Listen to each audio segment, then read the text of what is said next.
வாழ்க்கைங்கிறது ஒரு பரீட்சை. அந்த பரீட்சையில் எல்லாருமே ஜெயிக்கிறதுக்காக ஓடுறோம். சரியா? அந்த வாழ்க்கைங்கிற பரீட்சையில் நாம் நம்மளோட வெற்றி எப்படி இருக்கும் அப்படின்னு பார்த்தீங்க அப்படின்னா, அதுதான் ஒரு வாழ்க்கை அர்த்தமுள்ளமாக்கக்கூடிய ஒரு சரித்திரம். இன்னைக்கு முன்னேற்ற பாதையில் எல்லா பெண்களும் வராங்களா அப்படின்னு பார்த்தீங்கன்னா, அவ்வளோ திறமைகள் இருந்தும் நம்மளை சுற்றி இருக்கக்கூடிய பல விஷயங்கள் நம்மளோட லைஃப்பை ஸ்பாயில் பண்ண வைக்கிது. முன்னாடிலாம் நான் யூடியூப் பார்த்துருந்தேன்னு வச்சுக்கோங்களேன், நிறைய விஷயங்களை பார்த்துருந்தேன்னு வச்சுக்கோங்களேன், நாலேஜ் கெயின் ஆகிருக்கும். ஆனால் எனக்கு என்ன சொல்லுவாங்க, இந்த விஷயம்லாம் நீ கற்றுக்காத, இதெல்லாம் பேடுன்னு சொல்லுவாங்க, இதெல்லாம் வேண்டான்னு. பட் இப்போ நான் ஃபீல் பண்ணுறேன். ஏன் அப்படின்னா, நம்மளை ஒரு ஸ்பிரிச்சுவல் பாத்தில் மட்டுமே போக வச்ச நம்மளோட முன்னோர்கள் இதெல்லாம் குட்டாக இருக்கும், இதெல்லாம் பேடாக இருக்கும்னு நம்மளை நினச்சி ஒரு ட்ரெயின் பண்ணுறாங்களே ஒரு விஷயத்தில். அந்த ட்ரெயினில் நம்ம என்ன பண்ணுறோம், பல வருடங்கள் கழித்து பின்னோக்கி பார்க்கும்போது தான் நம்மளோட வெற்றி எங்கே தடையாக இருந்திருக்கு, நம்ம வெற்றியை தடை செஞ்சது யார் அப்படிங்கிறத சிந்திக்கவே முடியும். ஓகேவா? ஸோ நம்ம தான் அதுக்கு பொறுப்பு. மற்றவங்க லைஃப்பை திங்க் பண்ணும்போது நம்மளை சுற்றி இருக்கிறவங்க நம்மளை பற்றி திங்க் பண்ணாதப்போ நம்ம ஏன் அவங்கள பற்றி திங்க் பண்ணுறோம்? இன்றைக்கி பல பேர் செய்யக்கூடிய தப்பு இதுதான்.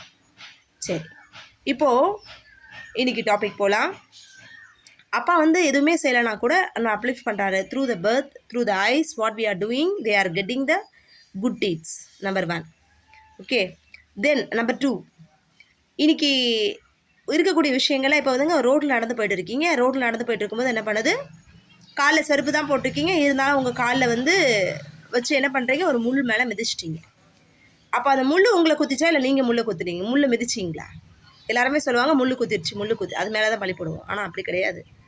நீங்கள் தான் அது மேலே தெரியாமல் மிஸ்டேக்காக கொண்டு போய் காலை வச்சிட்டிங்க. பிரச்சனை இருக்குது அந்த இடத்துல. அதே மாதிரி தான் தடைகள் இருக்குது. ஒரு பிஸ்னஸ் எடுக்கணும்னு நினைக்கிறீங்க, ஒரு வேலையில் போகணும்னு நினைக்கிறீங்க, இதை சார்ட் அவுட் பண்ணணும்னு நினைக்கிறீங்க, அதில் தடைகள் இருக்குது. அந்த தடைகளை பிரேக் அவுட் பண்ணுறது யார் கையில் இருக்குன்னா, உங்கள் கையில் இருக்குது. ஓகேவா? சோர்ந்து போய் உட்காந்து ஒரு கார்னரில் உட்கார்றதன் மூலமாக ராசிபலன் பார்க்கறதுனாலையோ இல்லை பல பேர்கிட்ட சொல்லி சொல்யூஷனை தேடுறதுனாலையோ கிடையாது. ஒரு உட்கார்ந்துருந்து இந்த சிந்தனையான முடிவு தான் எனக்கு தெளிவாக கொடுக்கும், இதுதான் ரைட்டாக இருக்கும்னு நம்ம டிசிஷன் எடுக்கிறோம்ல, மூளை என்ன சொல்லுதோ, மனசு என்ன சொல்லுதோ, இந்த ரெண்டையும் நம்ம கரெக்டாக கேட்டு நம்ம ஆக்டிவேஷனாக வழங்கும்போது யூ ஆர் த வின்னர். ஓகேவா? ஃபார் எக்ஸாம்பிள், முள் குத்திருச்சு, ஒன்று என்ன பண்ணுறீங்க, முள் குத்திருச்சு இல்லை, நீங்கள் முள் மேலே மிதிச்சிட்டிங்க. ஓகேவா? மிதிச்சதுக்கப்புறம் என்ன பண்ணுறீங்க, நீங்கள் காலை எடுத்து வைக்கிறீங்க. காலை எடுத்து வைக்கும்போது அந்த முள்ளை பிடுங்குறோம், ரத்தம் வருது. ரத்தம் வரும்போது என்ன பண்ணும், கண்டிப்பாக தியாகம். அந்த சிவப்பு ரத்தங்கிறது தியாகம். அப்போ நீங்கள் என்ன பண்ணணும், உங்களுடைய விஷயங்களை உங்கள் கனவு லட்சியத்தில் அடையணும்னா இந்த மாதிரி சிறு தடைகள் வரும். இது மாதிரி காயப்படுத்தக்கூடிய விஷயங்களும் நடக்கும். நீங்கள் என்ன பண்ணிக்கணும், அதுலேருந்து மீண்டு வெளியில் வரணும்.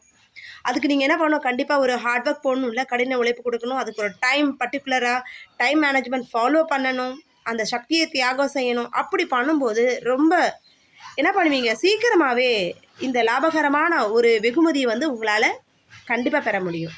சரியா? இன்னொன்று பார்த்தீங்கன்னா, முள்ளு மேலே நடக்கிறது. முள்ளு மேலே நடக்கிறதுனா எப்படி, முள்ளு மேலே நீங்கள் நடப்பீங்களா? இதுதான் கேள்விங்க. எப்படி முள்ளு மேலே நடக்கிறது? அதாவது நல்ல முள்ளை பரப்பி வச்சுருக்குறாங்க, நான் செருப்பு தான் காலில் போட்டிருக்கேனே, இது என்னென்னு செய்ய போகுது. இது துணிச்சல், உங்கள் தன்னம்பிக்கை. நான் ஜெயிச்சு காட்டுவேங்கிற ஒரு நம்பிக்கை. எனக்கு ஹார்ட் ஒர்க் பண்ண முடியும், சகிப்புத்தன்மை. எவ்வளோ வந்தாலும் இந்த விஷயங்களை எவ்வளோ நெகட்டிவ்ஸ் வருதோ அதை நான் எல்லாம் பாசிட்டிவாக எனக்கு மாற்றுவேன். I will get success. அது நீங்கள் தான் எம்பவர்ட் உமன். புரியுதுங்களா? இன்றைக்கி நிறைய சாதனைகள் இப்படியே தான் உருவாக்கப்படுறாங்க.